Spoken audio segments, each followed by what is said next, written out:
We should make animations. Or I should. Yeah, you're the one with time. I have a tablet, I can draw. You're the one. Relatively speaking. Are you going to do your Rayman dudes? No, I'm not going to do that. Well... Or stick figures of some kind. The idea of that was that it was meant to be easy because you just make parts and move them around. But it wasn't easy because if you're going to change the parts too much. Well, it's like you need a tool to do. It's like you need a special toolkit to make parts and be able to resize them and position them, not just like make them as like objects in PaintShop or whatever. We were doing them as vector objects in PaintShop, which is supposed to solve that problem. But apart from it, it's still not very easy to manage. No. It's not as drag and drop as you'd like, really. Maybe we need to get you a copy of Illustrator or something, which is... Jesus Christ, don't try and make me do things like that. Because in fairness, Illustrator is kind of a learning curve. Let me do things by myself in stupid ways, because apparently I do that. Just do the entire thing with a Rage Comics generator. Be sorted. God. No, I'm only joking. Rip off dinosaur comics, have the same one, have the same panel. But then we have the what people are saying because we've got that won't add anything. Oh yes, it would just be that one picture of like T-Rex going with his mouth. But because it's video, you time it. So throughout the video, there'd just be like each panel, would last a certain period of time, and so that could work. Dinosaur, and then orange dinosaur. That could work, and it still wouldn't make any sense. In that context. So how would you characterise yourself? Like, well, you remember what happened with the Rayman comics? Well, it basically became about, me not having an arse was the... was your characterisation. The joke was all about the actual visual style. Yeah. The only thing she's got to do with that was to take the piss out of the art style. But that's how you always have to do that. You get the obvious jokes out of the way. Yeah, fair enough. That's true. And I always wanted to go a bit overboard because it was like, if I'm going to do a dramatic fart moment, I have to like add blur and... Yeah, that was your version where it's like Rob gets out the effects toolbar and starts putting random blur and shit all over it. Barlow's hair is made of Bezier curves. Of course. Oh, dear me. So anyway. So how would you characterise yourself in the modern... In the modern day, yeah, because that's like 10 odd years ago, wasn't it? That shit. That's old on the internet. That's older than old. You just do your usual drawing, your cave salamander with jeans and. I don't think that actually works though. No, for this context. It would need to kind of be stylized. And also, if I did that, it would match with what you do. Like, do you want to come up with animals? Maybe we can all be animals. Who wants Goku hair? I don't know, maybe. I always thought, whenever I thought, this is really dumb, but whenever I thought of the potential of... This is really dumb. This whole thing is really dumb so far, yeah. Yeah, I agree with that. But whenever I thought of potential options for, like, if we're going with a salamander, what can I come up with that fits you guys' personalities? Yeah, but it doesn't work, because all I can ever think of when I'm thinking of Rob is, like, any Arctic creatures, because it's just glacial. It's like, none of them fit. He's not a penguin, he's not a polar bear, and then you're done. Why am I not a penguin? What's wrong with penguins? But it's true, you do have a lot of pictures of penguins in your house. I fucking love penguins. I just don't think it fits with the personality. What? Whack? I don't know why you have to go on with a penguin in terms of personality. How much in many animals, really? I suppose. Well, that's the whole idea. You have to make. Do I need to wear a tux 24/7? Would that do it? If I wore a tux all the time? Yeah. And then your characteristic is cool hats, obviously, because as we discussed. That's true. I'm not sure when we discussed that, but we did. Each comic strip, I'd have to have a different hat. Oh no, I remember. That was the Cards Against Humanity, wasn't it? No, I don't wear the hat. Whereas, like, what's Rob's secret power? A really cool hat. I do need to wear the hat more often. The problem is I get really self-conscious when I'm wearing the hat. It's like, it looks too cool. Yeah, it looks awesome, but at the same time, it's like, no one else is wearing a hat. Yeah, that's true. Let's all wear hats. I brought a hat to a hair party. Because everyone has hair parties. Hair party! Woo! Yeah, I do need to wear it more often. It's cool. A really cool hat. A really cool hat. What about me? What? guitar. I never thought about No, that. I got stuck with on Rob. Rob, yeah. He just fell at the first hurdle. Yeah, basically. Could have like guitar pick. It could be made entirely of guitar pick. That's not an animal.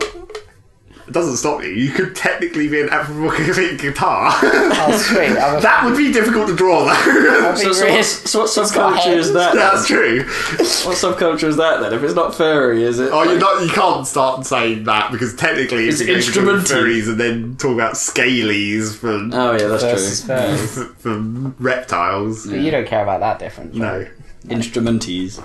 Anything anthropomorphic, you just call it furry. Even if it's not a live thing that's been anthropomorphized. Soundies? For being... Planes have been big recently. Planes, Planes? aeroplanes. How do you make them look like people? Just try and work that out. Well, they have like They have giant a wings face. that would be the that arms. does work. And And like, a cockpit, yeah. and diddy legs, Cockpit? presumably. Do they all have tiny... Oh, that kind of Do cockpit. they have tiny legs for the rear bit? The rudder There might stuff? be wheels or I'm landing thinking, gears. wasn't there That's some insane. children's thing with jumbo Yeah, jets or there something? was. I mean, obviously, all of this comes from cartoons at some Yeah, point. yeah, But at some point. I'm pretty sure well, you get Like like trains, I suppose. You've got Thomas the Tank Tankers. But there's There's just like a faces. space. Yeah, well, it's the same with planes, really, isn't it? Yeah, I It's just a guess. fucking face on something. I'm sure that has been a cartoon. Like planes. cars? Yeah, And they, cars, they obviously. did do one of Which is planes, the didn't they? It was like I don't know. I seem We're to never going to remember the name. No, of no, this. I can't remember the name of the car. But I seem to. It was like, was it CG? Like an early CG cartoon or something? Because I seem to remember one where they kind of had faces that looked a bit like Thomas the Tank Engine. Only there was a lady plane that always had like a bow tie, not a bow tie, a bow and like lipstick on. Yeah. Yeah, sounds familiar. And there was one. I remember it being shit. Well, as you would expect. There was one that was past our time that like starred a helicopter, and it had like the voice of Past our time because we've died. past our children's TV watching time, and Never too late. it had the freaking what's her face, Fergie, the not the Black Eyed Peas singer, Yeah. the princess type woman, her, right. as doing a voice or something. Yeah, Sarah Ferguson. That was can't weird. have been good. No, it can't have been good. So yes. Anyway, you're not going to draw us as freaking aeroplanes. No, so- I'm not going to draw you at all because I don't trust myself to draw Why not that kind of thing. computer monitors with like faces on or some shit. I don't know. Or consoles. Then you might as well just take a picture of us and put it on a computer monitor and take a photo of that. That could be work. quite Realism. Cool. Yeah, I don't like know. live action comics. But then it would look like Dear Deirdre. Or Yeah. those agony aunt columns. It's just God. a face in a box. And then, yeah, every episode it ends with someone being caught in bed in some form. Worst thing ever. Dear Deirdre, I'm cheating on my man, and for some reason he wants to leave me. What am I doing wrong? What do? What I done, Gab? They don't think it be like it is, but it do. They do that though, don't they? Yup. No. Right, That quote is just a classic. right.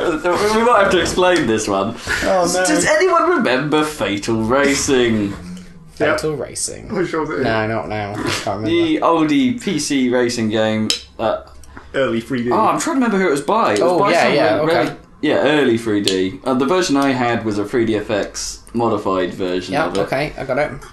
What was that game? Sorry but what was the game that was like when graphics cards were brand new and it was like just a super amazing, pretty? It was only in the VR, Pro VR or whatever cards that had it, not the 3DFX cards. You're not thinking of Incoming? Or No, it was because that was before kind that. of that age, wasn't Before that, and it had lens flare, extreme lens flare. Was it Pro VR, the card? Power VR. Power VR, yeah, that's right. And, I don't know, Ultimate, I can't remember. Anyway, it? No, I was Anyway. thinking of that. anyway, carry on. Fatal But yeah, Racing. Fatal Point. Racing had a cheat code for it that turned all of the menu announcers and some of the commentary into some random dude. Well, it wasn't just one dude though, was it? Or it was one dude doing different voices. Well, the announcer guy was a different guy. Yeah. I think. And, like, yeah, there was the one guy doing different voices during the menu. But so when you're selecting the card, instead of having, like, a a sort of like well-spoken man sort of tell you a bit Did about it originally have... car club. I think it did, yeah. And then you'd have some or maybe it didn't. Maybe you're right. Maybe they just added it for this cheat. They'd have like some guy putting on different accents, and so when we always played as global because their cars were super hardy, and we were bad, and we were terrible. Yeah, so it was like we could just survive anything. But we'd hover over it for some reason. I just remember this like totally outright. It would just go, "There you go. Global, they make cars that are dead hard and fast, but they do that, don't they?" That's all we remember about that game, really, apart from corkscrews. Obviously, that were impossible to navigate. And well, no, I remember Zizzin. Oh, yeah. He breaks into song and starts going, "There'll be zizzing cars over the wide cliffs of Dover, but they're better off on the race course, so use this car." What the hell? The age of classic sound effects. Yeah. It was like Tank Racer. Long past. Or Big Red Racing. Oh my god, Big Red Racing. That game was built on an entire library of retarded sound clips. We did that, though, at some point. What do you mean we did that? We did that with... What, we made a game? Yeah, what's it called? Covered in retarded sounds? Cow Wars, only not called Cow Wars. Well, yeah, Discs of abnormality, you mean? Yeah, just it wasn't quite so that was kind of in depth as Big Red Racing sound like. Well, that's only because... Well, I think in Big Red Racing's case, their sound library wasn't as obvious. No, it was all entirely random. It's just random sound effects of people saying shit when you clicked anything on the menu. Yeah, but I'm sure they were from something. Like people spitting and some guy saying he's going to drink a gallon of turpentine and piss on a brush fire. That was why Big Red Racing was such a hardcore game. And it had a load of commentary, didn't it? Every track had different commentators. This has the Banzai thing. Yeah, the Banzai lady and everything, and that game was weird. It was utterly bizarre. And there was a bunch of people on track, right? A bunch of cars. But they were described by colour, weren't they? So it was like, the red guy has taken a nosedive. Yeah. Different commentators, very racist commentators. Lots of racist stereotypes. Success. That's all you want. Not quite as bad as Midtime Madness 2 had some hilarious racist people in for some reason. All the Midtime Madness. Well, no, Midtime Madness 3 had even worse. I seem to remember. We would not be able to put up with games like that, though, would we? Like, just in concept. What do you mean? Like, Big Red Racing was so obnoxious and insane. Well, you and get it actually right, not that great a game when you think about it. Or on I don't know, it was pretty funky for the rate. Just like the... It had some neat styling, but... Well, the whole, like, weird physics of it made it kind of interesting. That was pretty much all we did. I'm not sure we really raced it properly. We just sort of fucked around in the last... That's true. We did spend quite a lot of time fucking around. But that was the age of fucking around. That was why like Motocross Madness was awesome, because it was just like fucking around. Don't try and do the actual missions where you have to drive from place to place. See if you can get outside the gigantic arena. That was the only thing that was about that game, wasn't it? It was just let's just see if we could get to the wall of cannonating. Oh look, we're repeating ourselves again. We've talked about this before. It was basically many episodes ago. We've talked about the Motocross Madness cannonating. Well, we've talked about old games before, obviously. Canonized. Cannoning.